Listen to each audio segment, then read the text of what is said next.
Any recruitment agency should be data mining their CRM before they do anything else. Recruitment is not a sales business anymore. It is a data business. 50 to 60% of placements that were made over a 12-month period, the candidate profiles already existed in some way, shape or form in the CRM or ATS. When you review your advertising, you need to look at how many did we think were good enough to go into the database, how many were good enough to be interviewed, and then how many we played. So with today, you've got Slack, you've got WhatsApp, you've got Teams and all that kind of stuff. They need to be on your morning huddle. They need to be everything. The job boards at the moment are focusing on quality rather than quantity, and the way that they're doing that is AI. So what we're going to see this year is the traditional job boards that bang every job on. I have Floriant and Bernard filming from the Team Network Conference 2026. Bernard, did you say, or Bernard? Bernard. Bernard. On the French. Right, yes. Right. Pronunciation isn't my key. From daidalo. Exactly. Did I say that right? daidalo, yeah. daidalo. Right. These guys won the Startup Pitch Battle at the Recruitment Agency Expo this year and have won themselves a full appearance on the Rector podcast. But as you know, we are filming from Team Conference. These guys came over, introduced themselves, and I'd like to give them almost a taster for you guys as to what to expect from our episode. Gentlemen, please introduce yourselves to the audience and tell us a little bit about the company, the product. What do you do? Perfect. First of all, thanks for having us here. It's been great initiative. So my name is Floriant. I'm the co-founder of daidalo, and we started the company 2 years ago, where we actually saw a big gap in the market. Let's say where we feel like recruiting is super data rich. There's a lot of data, a lot of moving parts. Actually, what we noticed is that the data in the ATS is underused, and because the quality, things move so quickly, so it's just very difficult for recruiters themselves to be on top of their data and really use the ATS to make the placements that are possible from the own system. So what we thought is, what if we could build a product that would actually automate that data enrichment, that data quality, that up-to-dateness, that freshness in the database. Okay. So that's why we built daidalo, and now 2 years later, we have a full product. You probably hear the accent. I'm not UK native, or not English native. We're coming from Belgium, so small company, startup, but growing and going strong. So very enthusiastic about being here today as well at the Team Network to a bit spread the idea and then get to know a lot of nice people like yourselves as well. It's interesting because actually I say a lot on this podcast. I don't think that certainly in the UK market, recruitment is not a sales business anymore. It is a data business, and you're absolutely right. We sit on like reams and reams of data, yet because of the lack of enrichment, the first thing any recruitment business does is they pick up a vacancy and they jump straight to the job boards. Exactly. Who's active right now? Get adverts out, get more candidates in. And that's not necessarily the most productive way. And actually, I think the last time they looked at stats that we did some research on, 50 to 60% of placements that were made over a 12-month period, the candidate profiles already existed in some way, shape or form in the CRM or ATS. That's exactly the problem that we're trying to solve. At our current customers, we see that the percentage is even higher. It's 70, 80% of the candidates are already in their ATS system. And what the people are now doing, on the recruiters, is, okay, I have a nice vacancy. I'm going to look for the right candidate. I'm going to LinkedIn. Yeah. And then I try to make contact. I try to find a short list of people. And then they are going back to the system, to the ATS. Okay, maybe I can put this person, because I find on LinkedIn, in the ATS system. Okay. And they see, okay, the person is already in the ATS system. So what we are trying to do is just switch it. First, start from your ATS. Yeah.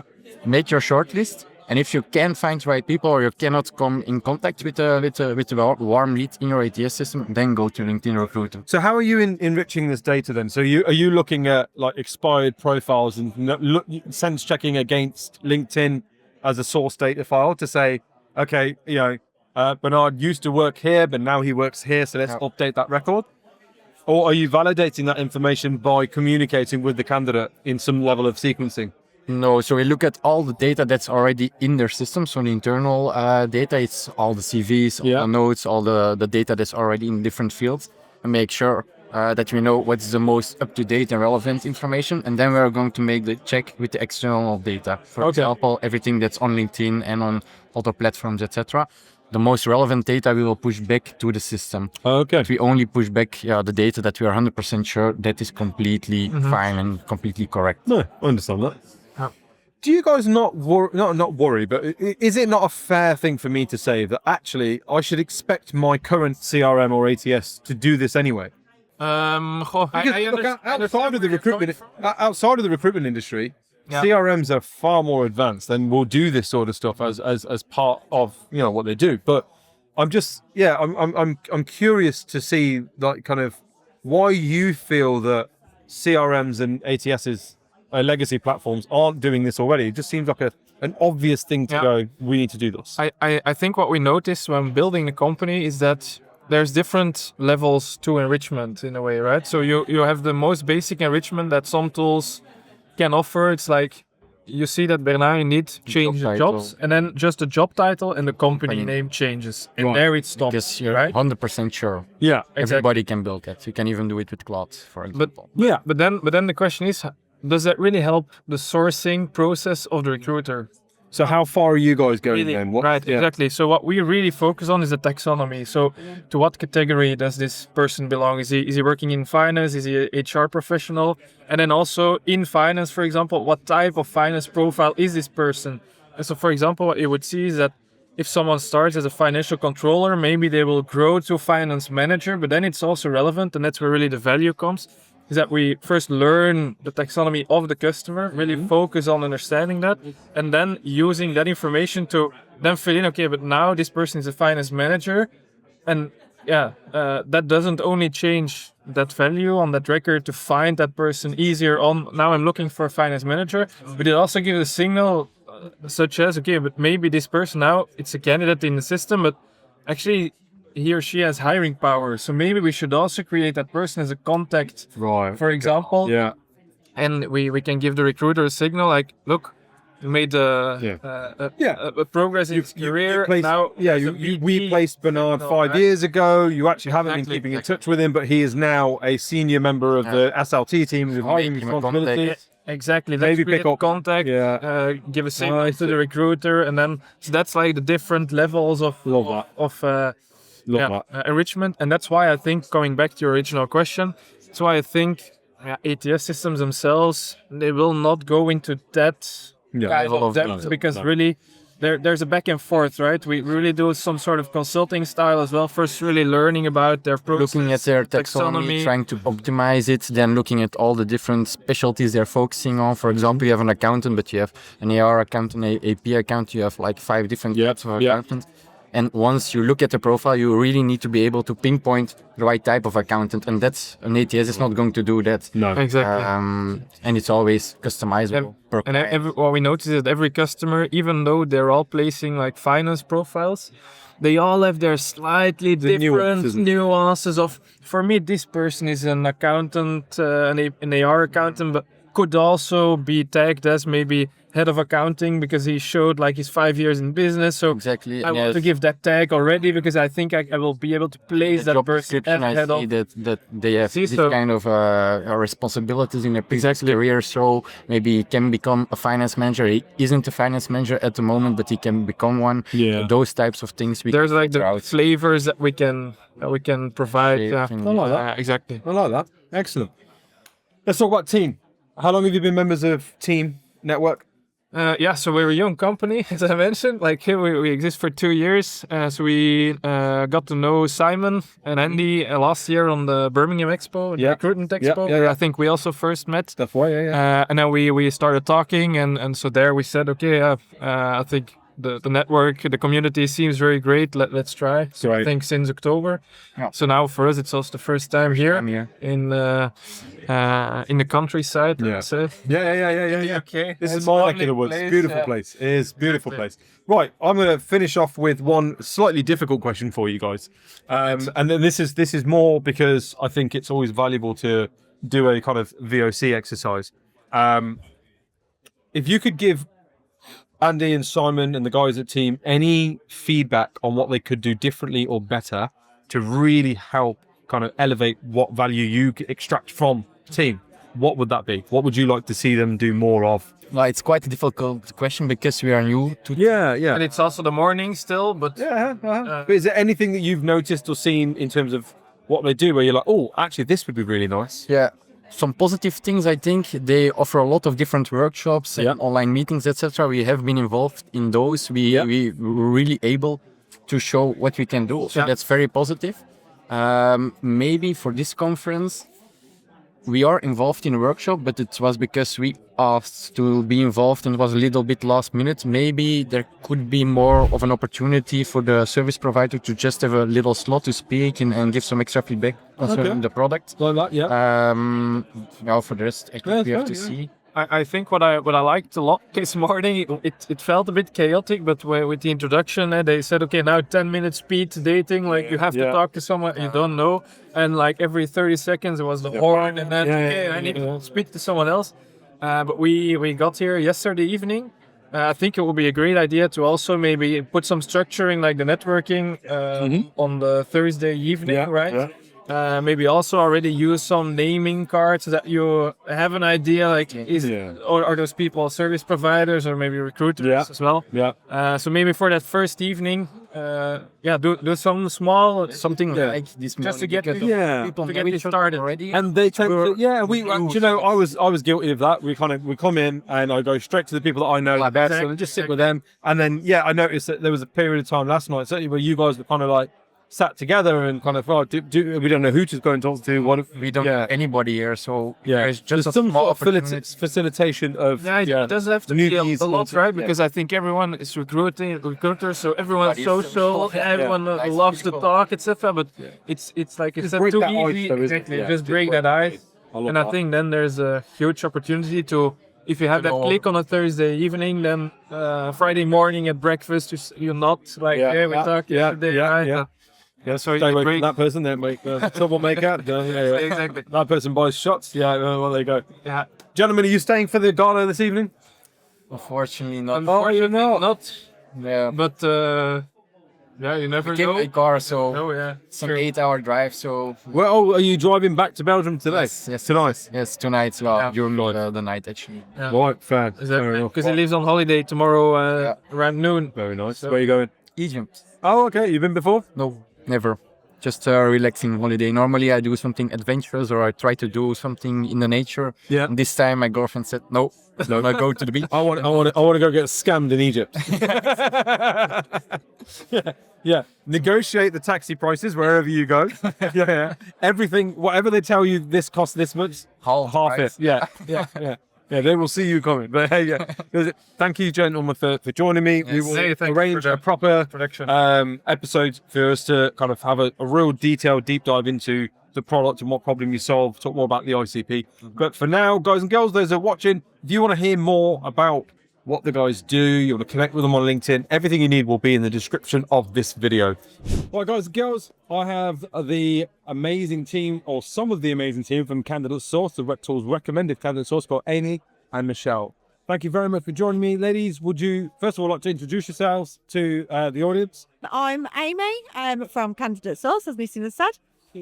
So we're at Team Conference today and we help and support other members with their job board inventory. So anything to do with LinkedIn, Indeed, CV Library, Toast Jobs, Read, the whole shebang.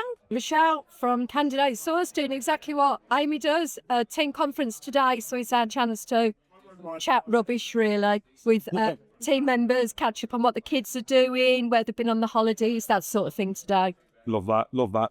Guys, right off the bat, are job boards dying? No. Because that seems to be the general kind of like rumour and innuendo in the industry right now. There's businesses around here today, there's businesses at places like the Expo, where it's all about enrichment of data in your CRM. These candidates are already in your CRM. You don't need to be paying for job boards. Let's engage them in your database, in your ATS. And let's reduce the reliance on job boards. What are you hearing from the job boards? Because you guys are effectively the broker in the middle, right? Yeah. So you say no, job boards aren't dying or dead. What say you? So I think any recruitment agency should be data mining their CRM before they do anything else. That's common sense. You've got candidates in your database, you get a job on, first thing you're going to do is you're going to search your own database. They're qualified, they're people you know, you've checked the passports, hopefully.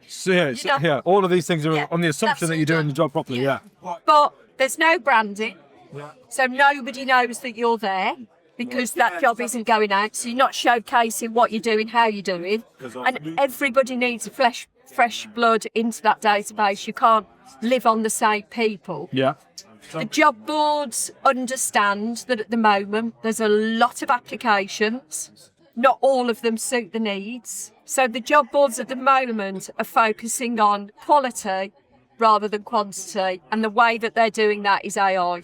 So what we're going to see this year is the traditional job boards of bang every job on, which if a recruiter's doing that, they're insane. And getting loads of stuff back. What we're going to see is the introduction of AI, the introduction of screening, intelligent screening, semantic searching, so that recruiters can go out to those people that they haven't currently got, but not have that level of work when they come back in, and they're going to be able to use chatbots to do screening questions that's just going to help them more than the traditional bang out every job you've got and then filter through 100 CVs that you can't work with.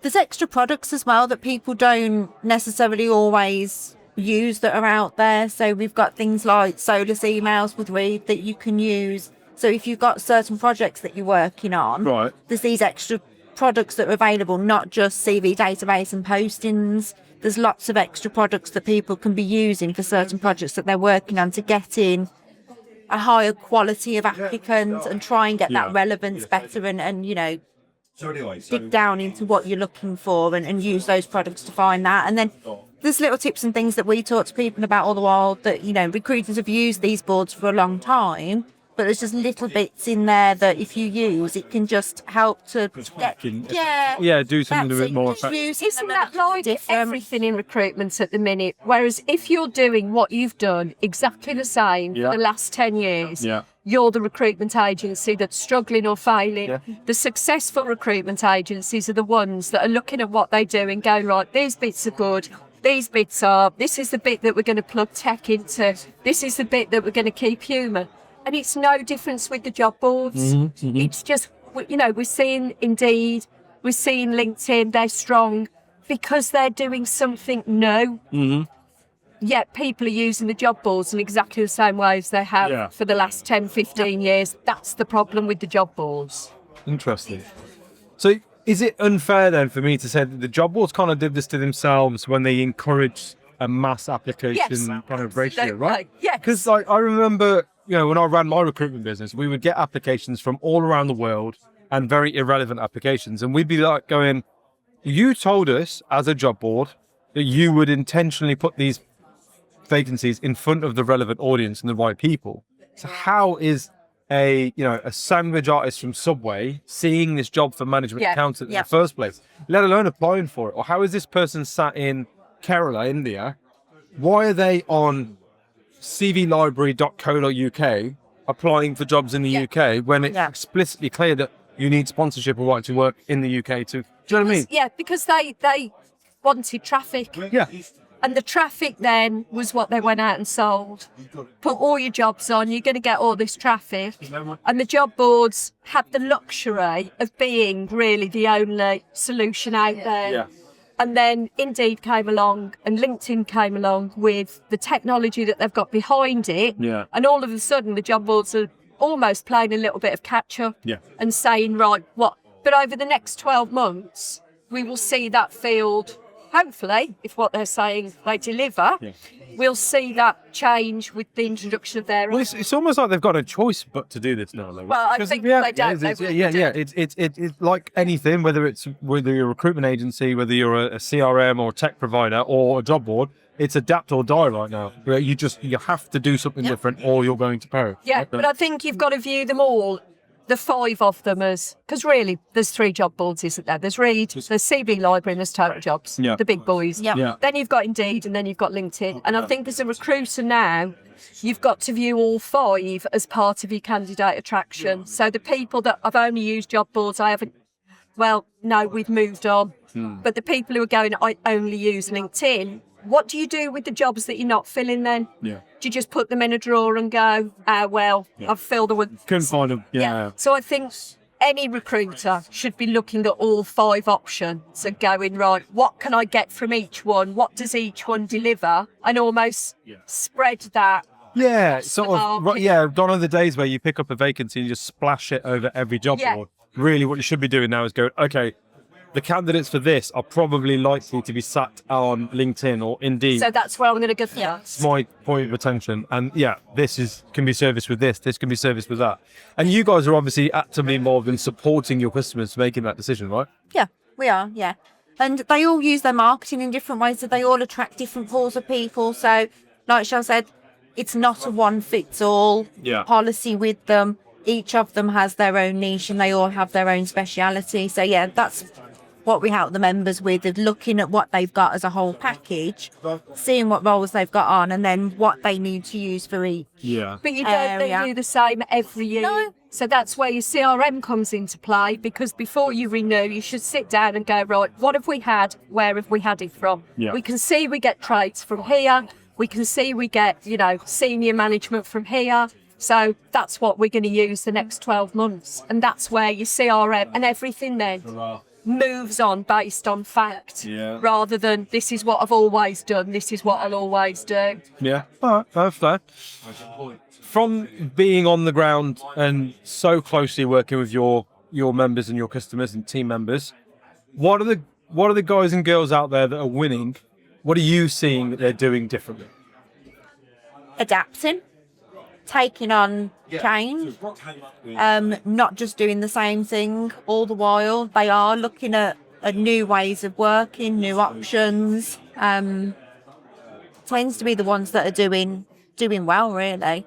It is what I think we see the most successful clients that have got CRMs and use their data. So they're either using their data at the beginning of the process to search, or they're using their data at the end of the process to identify where they got good candidates from.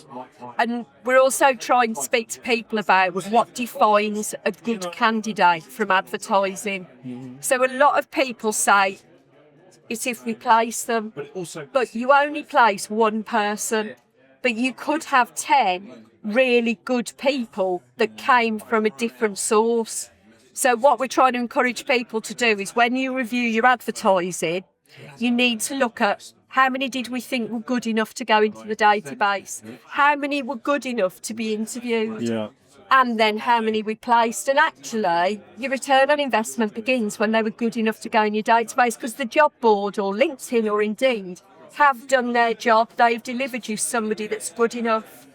Yeah. Whereas actually gone are the days where you would just flood your database with everybody. Pretty true. What's the point? But people used to do that, right? Yeah. Because they thought that was the way to do it, because that's how they were trained at Hayes, Weed, Page. That was the model over there. And then they start their own business to do the same stupid thing. And it's like, well, it's not quite the same product here, right? So if I get another... Interesting. Have you seen an increase in people moving to retained search? We'd like them to. No, I was going to say, because look, if you there's a lot of shit on LinkedIn, right? Everyone's always fucking maxing about how great they're doing, but we know a lot of it is noise, and most people are like, yeah, we work retained. You're on the ground. Have you seen a significant shift, or even a shift at all, in people are starting to move to retained, or actually, is a lot of that still? We have a lot of conversations right thing to from say. people who ring up and say, I'd like to do retained. Right. What can you do to help us do retained? We've got a few, haven't we, that are succeeding and are moving it on. I mean, contingency is just the weirdest business model. You wouldn't do ever. it in any other industry. It's like going into Asda, buying your stuff and saying, right, I'm going to cook this. Yeah. If it tastes all right, I'll come back and pay you. Yeah. But if I cook it and actually it's not that great, I'm not paying you for the ingredients. Recruiters work so hard, and I don't think recruiters are brilliant at telling their clients how hard they work at achieving what they achieve. And saying no. Yeah. I mean, you're working with 7 recruitment agencies, right, mate? Well, I'm not that interested in your vacancy then, because I'm really not going up towards 7. Yeah, that's not of interest to me. That's not of interest to me. Right? Yeah. Or even down to things like when they go, because again, you guys must get this, where it's like, my client really wants a woman, or my client really wants. We wouldn't tolerate that. No, exactly.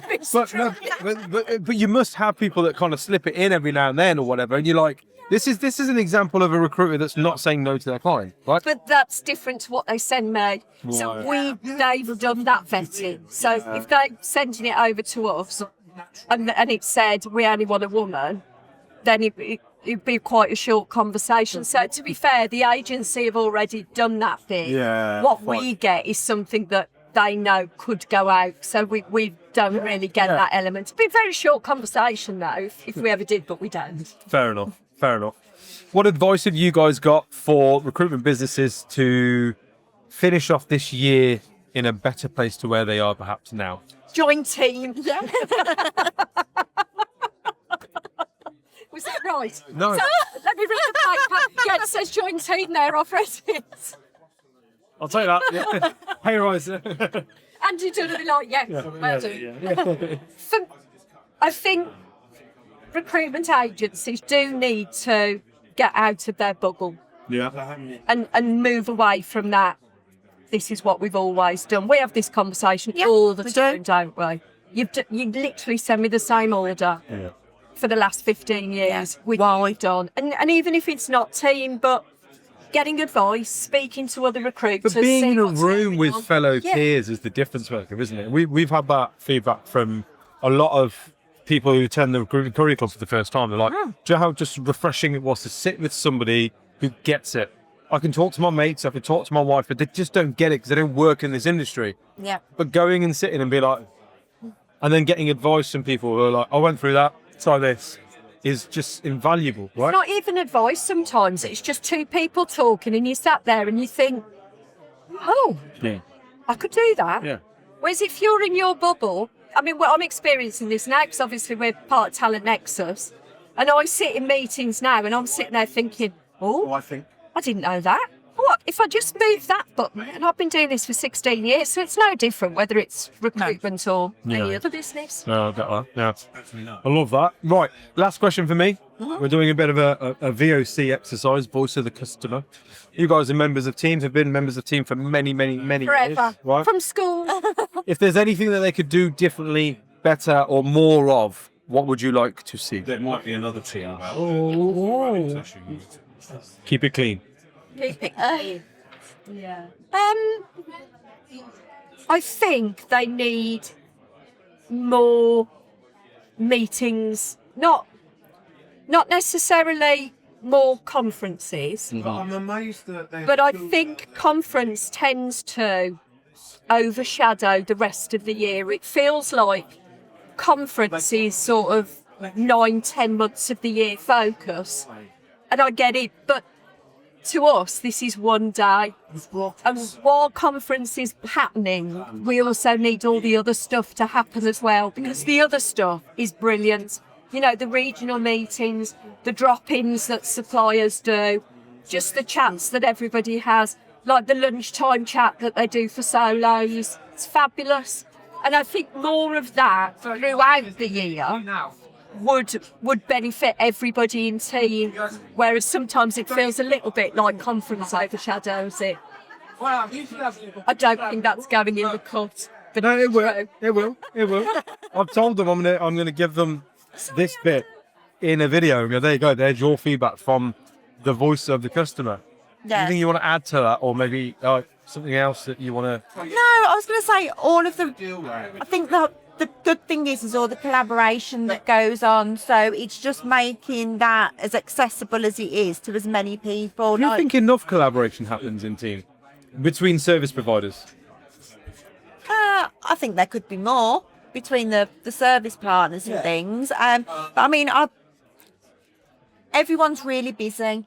So like, I know that I've spoken to a lot of people who have wanted to come today, but if they're solos and they've got so much going on in the business, they haven't been able to. So like you say, conference is great and it's one day and they have the regionals and things, but maybe having something else as well. Like an hour drop in the Yeah. lunchtime, that while I'm having my sandwich, I can just have. So I feel like I'm take kept them out. abreast of everything. Yeah. Yeah. Yeah.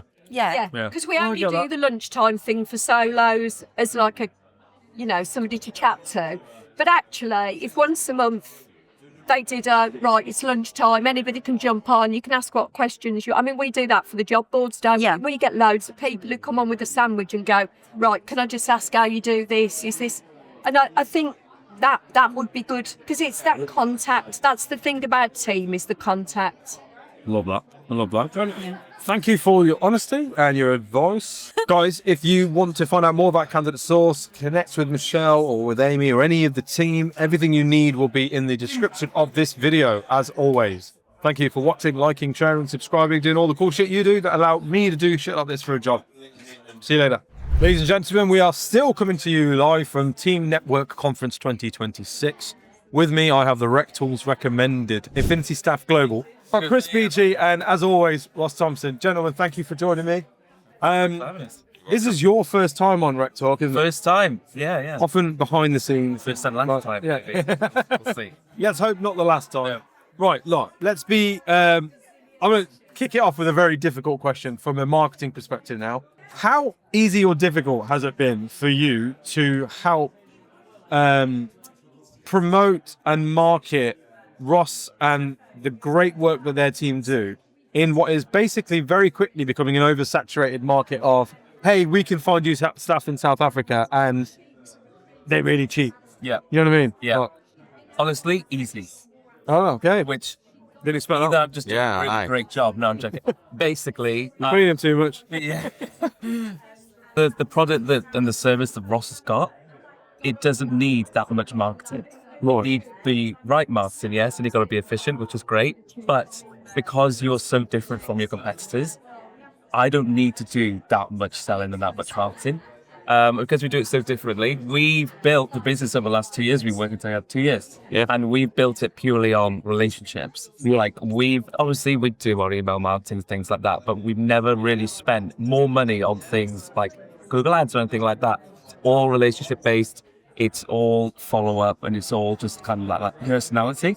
So honestly, it's never been super difficult. I think just because the product and the service that you've got, Ross, it's great, right? Yeah, It's good to hear, isn't it? I know. it is. And we're a genuinely owned South African business where a lot of our competitors are here in the UK and potentially have not even been to South Africa and don't understand the South African marketplace. Yeah, and they use third-party EOR. EOR, correct. Like what I would call sort of like trend hoppers, right? Oh, people seem to be wanting this. Yep. Let's move to sourcing in that situation. One thing I'll say is you guys have never really competed on price, right? No, definitely. But a lot of your competitors do. They do, and they want to do it as a drop-dead price, but you've got to keep in mind that you're paying what you pay for is what you get in South Africa. And if you think you're going to pay somebody here £1,200 for a South African, you are going to get what you get, and it's going to be the lesser quality of person because and if you're going to pay that person directly from here, you're also opening yourself up to some massive risk with the South African government coming after you for the unpaid statutory obligations that we pay as an employer in South Africa.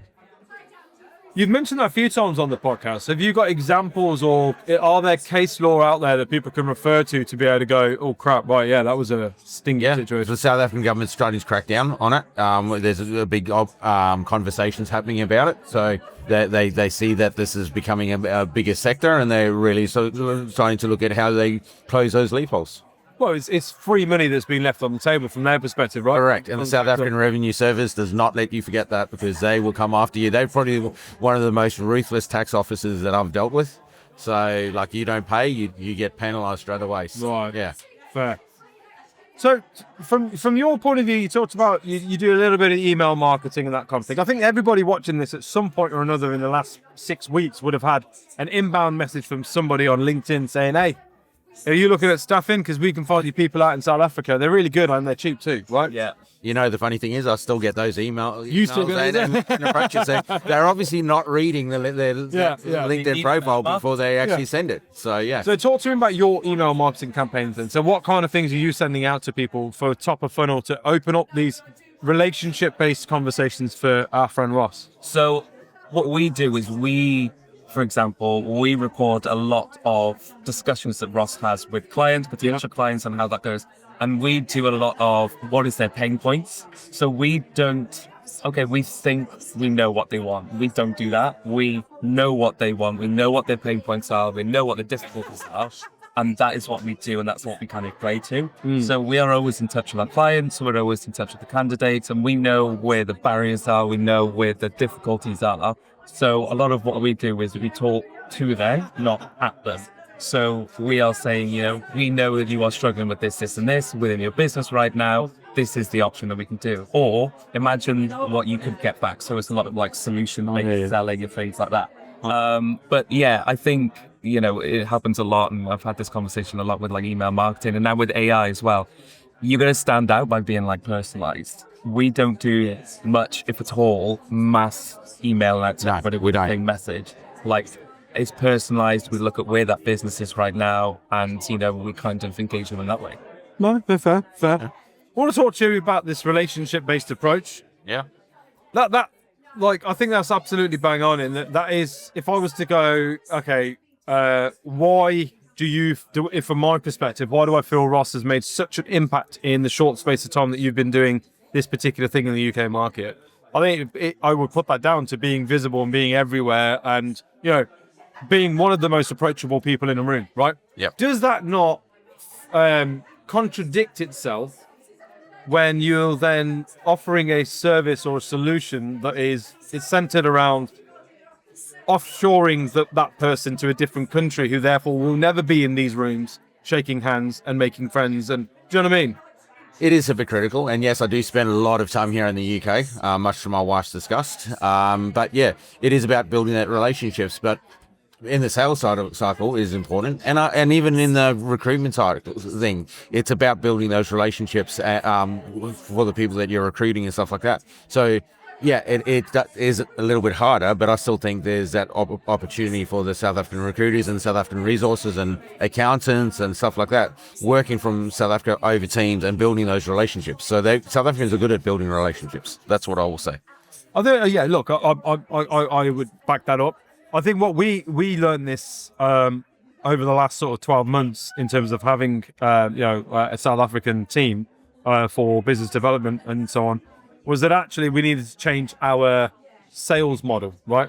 In that we needed to move to more of a tech style, use these guys as an SDR. They'll open up conversations, open up doors, and they'll book the meetings in with that person who can then be deployed face to face and go and do the things that I do, which is the shaking of hands and the relationship piece. Because it's unfair to ask somebody who's sat 500 to 1,000, 2,000 miles away going build these relationships with people. You can't build. You can't. You just physically can't, right? Exactly. Because if you could, you wouldn't be here as much as you are. Well, I've just hired Tasman, who has just joined my team, so you'll see her very, very soon in the UK. I think we're planning on her coming out in September, October. Amazing. She would have been here today if she'd started a little bit sooner, but she brings about 15, 20 years worth of sales experience, and which I'm really excited with her joining the team, and I'm sure you'll see her and probably see more of her than what you do of me moving forward. But yeah, that's the but one thing I will say, it's about relationships. So when we do sales, we don't do an upfront fee. We count on our success of that person staying with that business for a long time. We don't have a locked contract. So if the person's not working out with that company in the first 6 months, it's 7-day notice period. You say the person's just not working out. That's 7 days. We're not locking you into a 12-month contract. We're not locking you into that, and we haven't charged you an upfront fee. Whereas some of my competitors are charging you £4,000, £5,000, £6,000 upfront fee. We don't do that. Yeah, we're running a traditional recruitment model. Correct. Trying to run a temp desk off the back of it, right? Yeah. Interesting. Can I touch on that with the fact that they are a couple of thousand miles away? What we always say, and what we always try to encourage, right, is that just because they are that far away, they are still a member of your team, right? We try to get them as embedded as possible within their team, within the client's team. And, it can be easy to potentially forget about them because they're not in the office with them physically.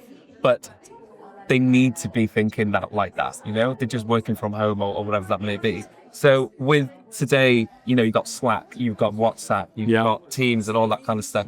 They need to be on your morning Huddles. call. Yeah. They need to be everything. I think. And I think that you're absolutely right. I think the reality is that the more you isolate these people, the less success you're going to see. Yeah. But actually, if you're going down this model of wanting to build a globally remote and mobilized team from around the world, you're going to have to change the way that you manage and historically have run your business. Yeah. You know what I mean? You cannot rely on those, going down the pub and have a few beers, that kind of thing. Like, you have to have constant comms, whether it's, let's say, Slack, Teams, WhatsApp, whatever.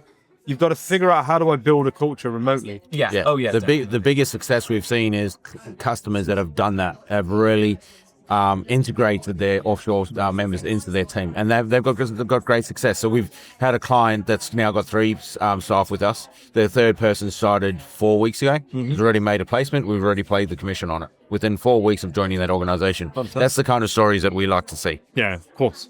Because you can case study the fuck out of that. Exactly. Yes. Thank you very much. Right, I'm going to come to you for final thoughts, and then there's a last question I want to hit you guys with. So, final thoughts being around kind of, what do recruitment businesses need to be considering or taking more seriously in the H2 of 2026? Being adaptive, I think, and changing, and not sticking with we've always done it this way, so we're going to continue doing this way, because you're going to get left behind. If you want to scale your business, now's the time to do it, especially into the US market. The US market, as we know, is starting to get very buoyant. So a lot of companies that are talking to us at the moment are using us to scale into the US market. So yeah, it's a good way to do it. Try something new. Yeah. Adapt. I love it. Right, final question is a VOC exercise we're running for Team.